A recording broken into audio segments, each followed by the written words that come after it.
Yes. Let me just share Hi, my screen. Hi, Sylvia. Hi. nice to meet you. And yeah, if you want to share your screen. Yes, indeed. Here we go. So thank you so much for having me here today, by the way. I really appreciate it.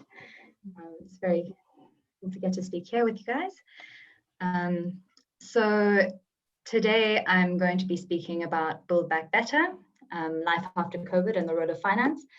It's a slightly different angle. I could probably talk all day about, green financing mechanisms and some of the innovative stuff that's been going on in terms of, kind of default swaps, green and social bonds, etc. But I would like to look a little bit more broadly because I think that the group here today would benefit from thinking about the sort of systemic changes we need to see in society as we go forward in the next 10 years. So I hope you don't mind. I'm going to lower this little screen here because there are some graphs and our little faces are going to get in the way. So there we go. So I'm ready. Good. So just a brief introduction. My name is Alison Midgley. I'm a sustainable finance specialist in the UK. I have a background in Alison, sorry to interrupt you. Can you make sure you remain close to the microphone? Sure, of course. Yeah, that's perfect. Better? Thanks so much. Yeah, great. Great, good. So yes, as I was saying, I have a background in environmental finance and food systems, forestry, and more recently the blue economy. So that's ocean financing, and a background in climate finance and sustainable development. So today I just want to speak about how the current pandemic may influence the sustainable transition and paint a picture of what life after COVID may be like, as well as how sustainable finance can be used to help us in the transition to a sustainable global economy. So if we look at the state of the world in 2020, apart from COVID, just as I'm sure you are all aware, in the last 60 years, we've seen absolutely massive global changes. The world's population has close to tripled since 1960. And we have set in these sort of new times sustainable development goals, a set of 17 global goals to try and benchmark how close we are basically to achieving the sort of global economy that we want to see. The target should be reached by 2030, and they cover everything from inequality, access to healthcare, education, nutrition, water, etc. Now, we've seen a massive rise in the status of these social indicators, mostly on a global scale, although that's predominantly because of the rising living standards in China. But at the same time, we've seen an equally fast degradation in our environmental indicators.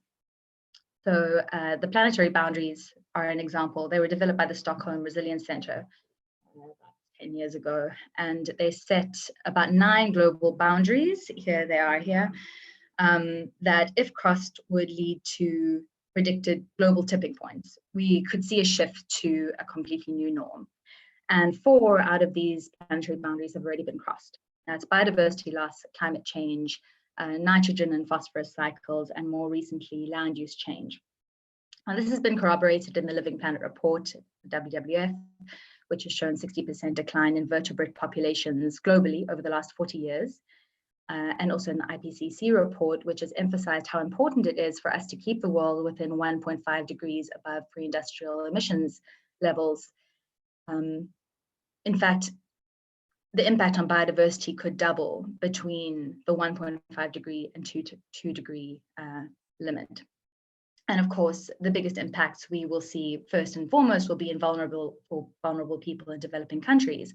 But actually, this has got massive global implications and is not isolated to these areas alone. So what does sustainable finance look like in 2020? Well, a bit of a mix, really. So financiers are still favoring the financing of what we would consider unsustainable companies.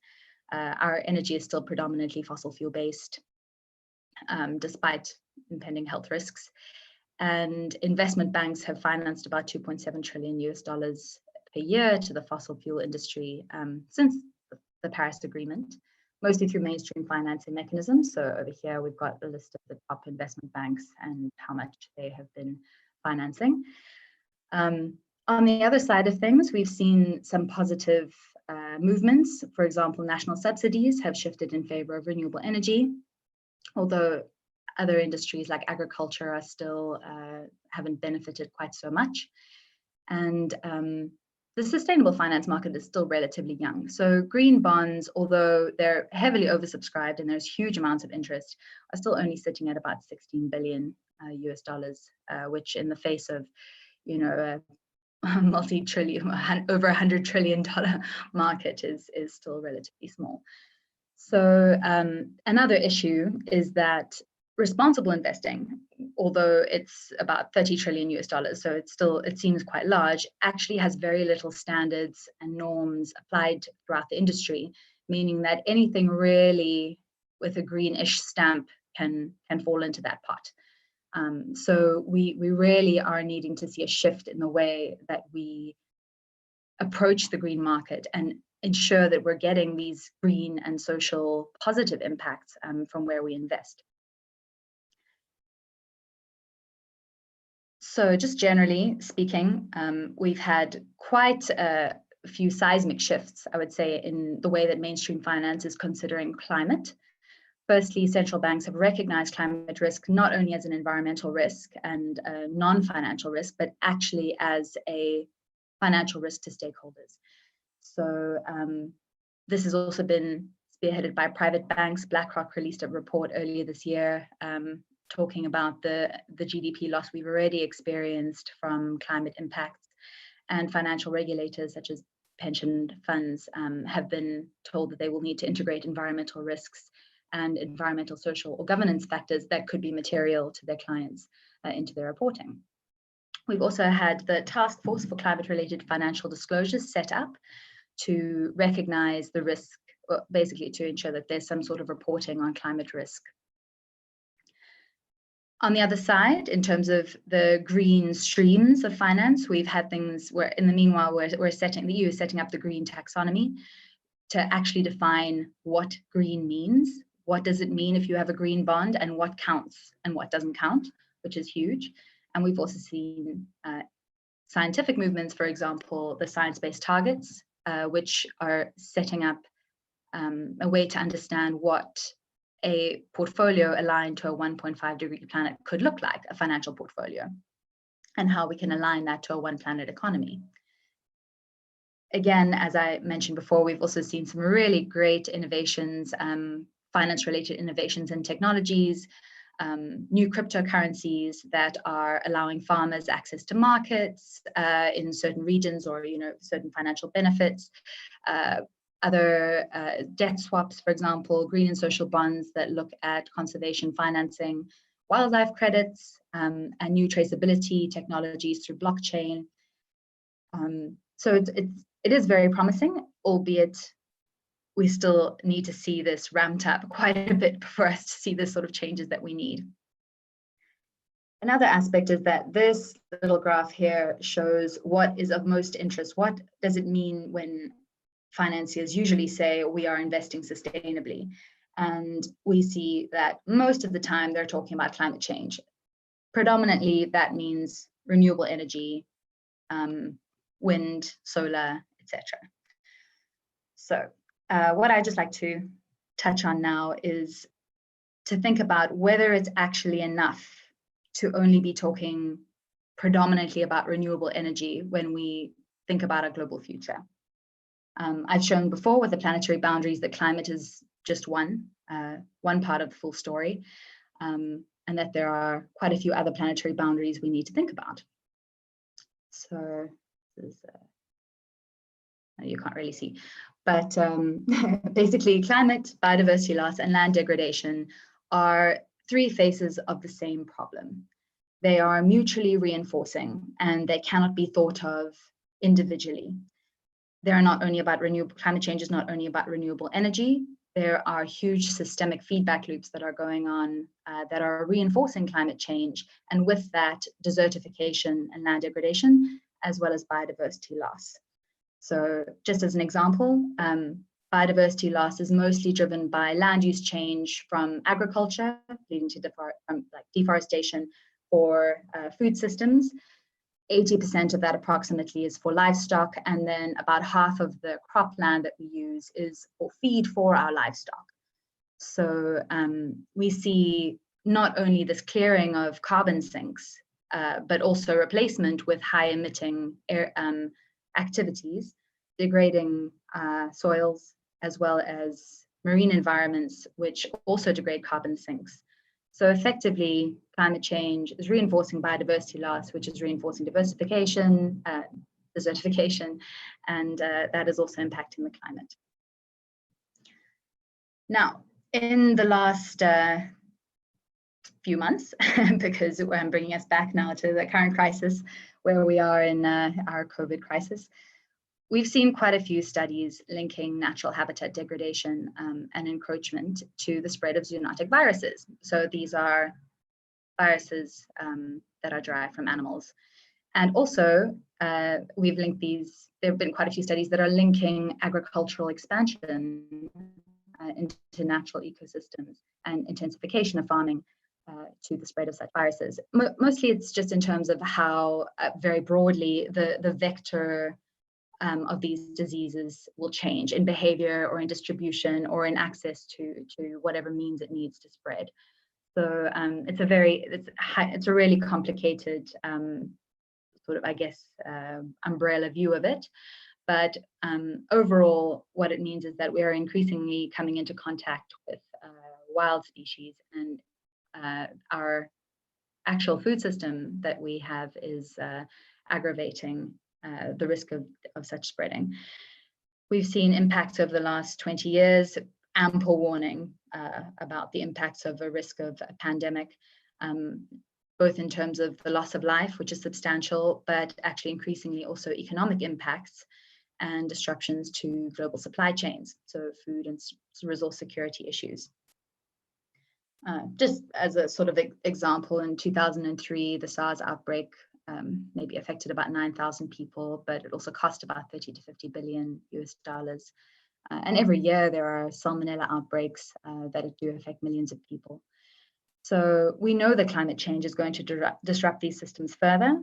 And I think it's really important that we take a good look at sort of the dependencies we have in our economic and natural systems and the potential shocks we could honestly face as we go forward. So what could we expect? Let's go here, sorry. What could we expect? So this graph here is a graph from the World Economic Forum's Global Risk Report that was released earlier this year, and it shows the impact and likelihood of a full range of possible global shocks. So from environmental, geopolitical, social, economic, you name it. What we can see is that the top 5 are all environmentally related in 2020. So climate, extreme weather, natural and human man-made disasters, water, which is considered more of a societal indicator. And then we have infectious diseases here, which are rated less likely and less impactful in this report. So can we use this perhaps as an indicator for how we will respond to what science is telling us is a greater risk of a greater impact? So overall, how has the world been responding to these unprecedented times? So historically, crises haven't really been very ideal for the sustainable transition. It tends to set targets back a few years, be used as the sort of an excuse for deregulation and shelving of environmental and health standards. If we look back at the 2008 crisis, for example, financial crisis, we saw similar effects. Bailouts that favored big industry, for example, and shareholder rights over workers' rights, as well as 10 years of rising inequality. So what has the response been to the COVID crisis? Now, on the one hand, we have seen some similar little snakes rearing their heads up. while we've had the norms imposed quite quickly, there have been warning signs of deregulation. So as I'm sure everyone's been watching the news, the US Environmental Protection Agency is supposedly not enforcing its air emission standards, water and waste management policies, for example, and Trump has rolled back power emission standards. The Vivid Economics also did an assessment of what percentage of the stimulus packages by government are going to, let's say, environmentally harming industries, so in energy, transport, waste, and estimated it's about 11%, mostly in China and in the United States, because they've provided the largest stimulus packages. But we've also seen broadly governments making their policies incredibly people-centric. We've also seen unprecedented greenhouse gas emission-linked support packages, which have been suggested both by UK groups and European groups. And I think the KLM Air France is also negotiating a €7 billion support package, which would be, I think, linked to reductions in greenhouse gas emissions. Companies have also been really responsive, stepping in to sort of patch up critical infrastructure, like Amazon has had some good examples. And then on the financial side, we've also seen quite innovative responses, whether it's for helping cash access to self-isolating customers from the private sector, to SME support for struggling businesses. This is highly varied, obviously, depending on which region of the world. But the IMF has also been discussing a number of sort of help packages for struggling economies. And we've seen quite a few banks, despite all of this, also sticking to their guns on requesting climate reporting standards, and the right noise is being made about using this as a time to reinvent the way we do business, continually providing support packages to industries that based on whether or not they can continue to be socially aware, also environmentally aware, and try and reduce their impact on the environment. So we sort of do find ourselves here at a bit of a crossroads amidst the COVID crisis. And it would be very interesting if we look forward 10 years to ask ourselves what we're going to see. You know, on the one hand, we could stick to entrenched norms and continue deregulation, set environmental targets and social targets back a few years, and continue to remain reactive rather than proactive and ignore the warning signs. Or we can use this time to reimagine where we would like to be in terms of the global economy and discuss how we would like to build back better. Can we make a more resilient system? Can we recognize human and environmental capital in our economic system? And can we entrench those values in the way we do business and in the way we finance our economy? So I think we've had quite a few ample warnings, and hopefully, well, I think it's time that we respond. So. Thank you. Thank you, Alison. Thanks so much.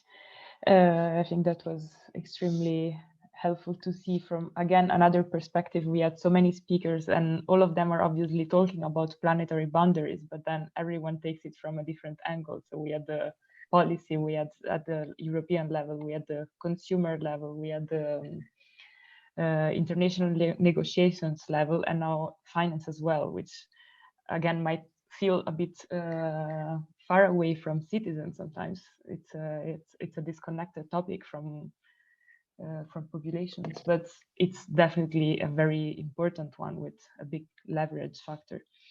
We have a few questions for you, actually many, but let's start with one that comes from our audience, and I think it's very related to the last slide you saw of these two roads and the two different options. Where are we going?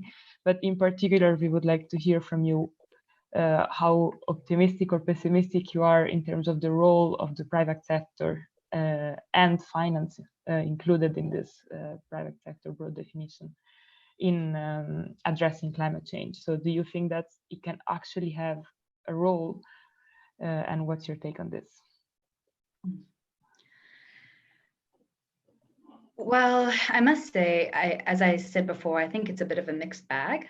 I think that one of the biggest fears is that it's not so much that we aren't seeing a change, it's just, is the change fast enough? And then you have two sides of the story. Is it fast enough to keep our global impacts lower and at the same time our society and economic systems intact? Because obviously any sort of seismic shift is an impact, whether it's just from behavioral change or whether it's broader than that. So on the whole, though, we have seen huge interest from the finance sector and from businesses in supporting this shift to this transition. What we're lacking is the accountability mechanisms and the policy levers that really enable that transition. In many ways, there are competitivity issues. There are a broad range of challenges in very complex supply chains.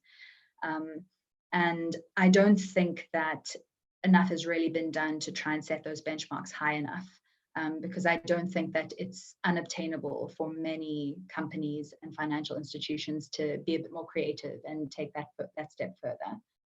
So if that answers the question briefly. No, and these are complex questions. One could stay and discuss about it for hours, but no, thanks for your answer. And so because in terms of, you've also been mentioning about the sustainable taxonomy, right, from Europe, that actually want to make sure that we are not using the word green when we should not. And that we are all aligned in terms of how we define what is sustainable and what is not. And there is probably a lot of work that needs to be done in that direction. But obviously the taxonomy, it's a European initiative, and finance, it's a global. It's something that goes beyond Europe, obviously. So are there other similar initiatives that you are aware of that would be active at the global level, or are we still behind?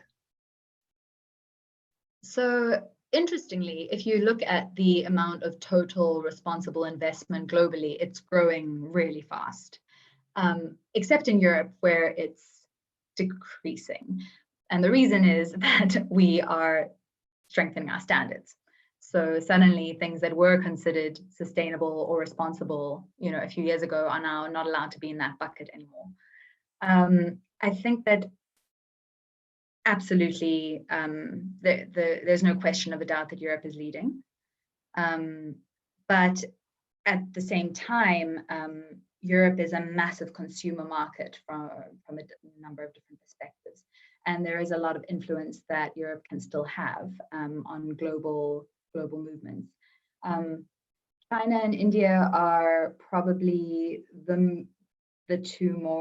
China and the US are probably the two more interesting countries to look at in terms of their movements in sustainable financing. And I think a lot of that will be driven by regulation that creates that policy risk for finance to move in the right direction.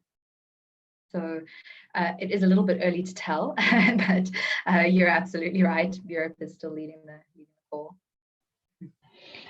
And okay, obviously we always like to look in the future, so we like to ask questions that it's probably too early to tell, but maybe we can try to guess. So we are not expecting a certain answer from you, don't worry. I'm sorry if I'm wrong. We will not be blaming you in the future. And then, because we talked a lot about what's the impact of finance on climate, in a sense. So we have been looking one direction, and what we can expect as impacts from the finance and private sector on climate change. But what about the other way around? So the impacts are also going from climate change to the private sector and from climate change to finance.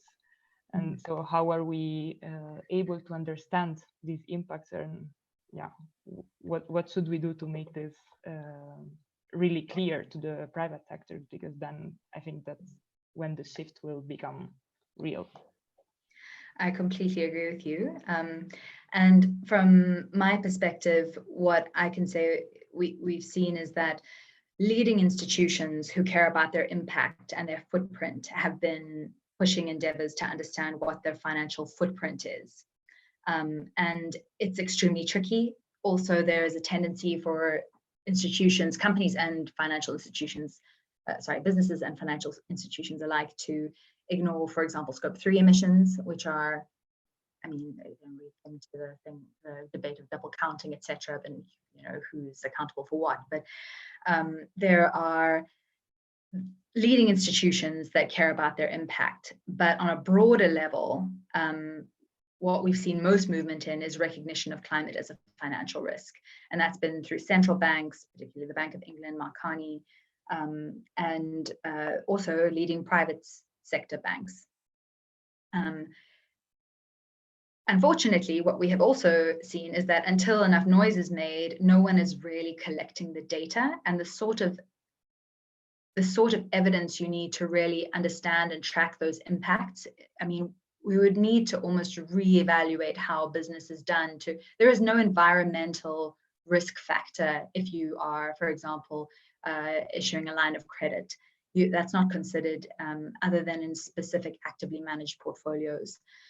So we have two real things that we have to think about, and that's the risk, of course, the impact, the fact that this isn't being measured at all to a degree in any sort of lending or investment, well, for the most part of lending and investment. And the other element, which is the rise of passive investing, which is not an actively managed portfolio, and therefore it takes a lot of control out of the active managers to go and do the sort of due diligence and analysis that they would need to understand impacts and risks. So that's a problem. Passive investment is rising hugely. It's now, I think, 40% of the investment market or something crazy like that.